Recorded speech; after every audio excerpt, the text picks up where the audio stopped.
When you teach English as a second language in kindergarten, I know it's not always easy to come up with lesson plans that are fun and effective.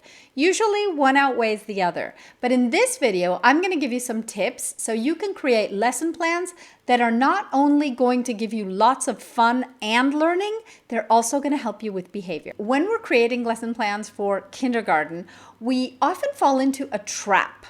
And that trap is believing that children simply love to play. Now, don't get me wrong. I know they do, and I know that is the best way that they learn.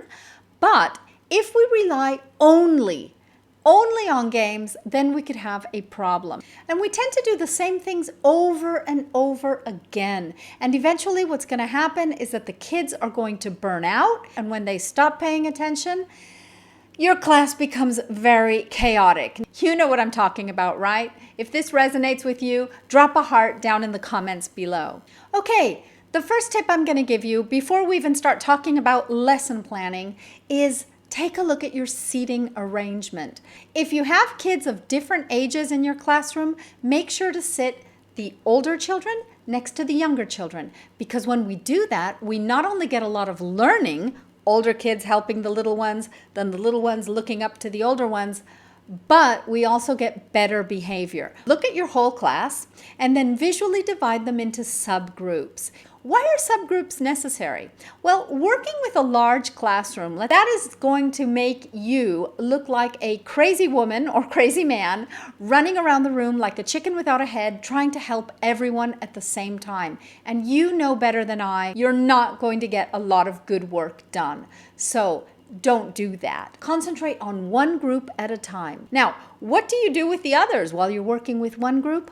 Of course, you're going to involve them and engage them, I should say, in all of the activities that you're doing. But with those kids, you're going to run around like a chicken without a head. As you're moving around the room, though, make sure to have eye contact with all of your kids. Having good eye contact is going to get the kids to behave a little bit better. Okay, so let's talk about movement games. First of all, I think they're super important because they give you a great opportunity. They give the kids a great opportunity to release all of that pent-up energy. The downside with movement games is that they don't require a lot of talking. And when you're teaching ESL, or any second language for that matter, you know that one of the most important things is for them to hear the language in action. So my suggestion is to keep the ratio 1:3. One movement game for every 3 activities that you do sitting down. And while we're talking about activities that we do sitting down, make sure that you rotate among these 3 different types.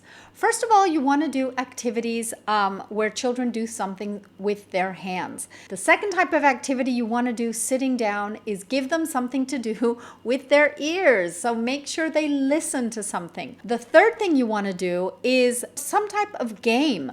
Well, when we talk about doing something with our ears, I'm sure all of us think about songs. Songs are great when we're teaching a second language because they allow the kids to hear the prosody of the language, to hear exactly how the language moves. And they are great for bringing the group together. Songs are also a great way to mark the beginning of a lesson or the end of a lesson or both.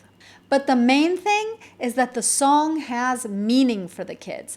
There's nothing worse than having to sing a song and you don't know what you're saying. So my suggestion for songs is to keep them to about 1 or 2 per month if you're meeting with your kids once a week. Or if you're meeting every day, sure, you can do 1 song per week. Why not? To be honest, I'm not a big fan of role plays for teaching ESL in kindergarten, simply because kids learn new words in context. So doing a role play where you have maybe fixed phrases and you're expecting the children to say sentences, certain sentences, that may look good from the outside, and to you it may seem like, oh great, they really understand this, they're really getting it. But actually what's happening is that they're just repeating. You're not giving them the opportunity to create that infrastructure of language, which all young children are able to do because that's what they've been doing for the past years or the past couple of years in their own language. You've heard them say, I goed, I seed, the sheeps and the fishes. All of these overgeneralizations are common, and they're common in every language with every child. But they are what allow the kids to create that infrastructure of language.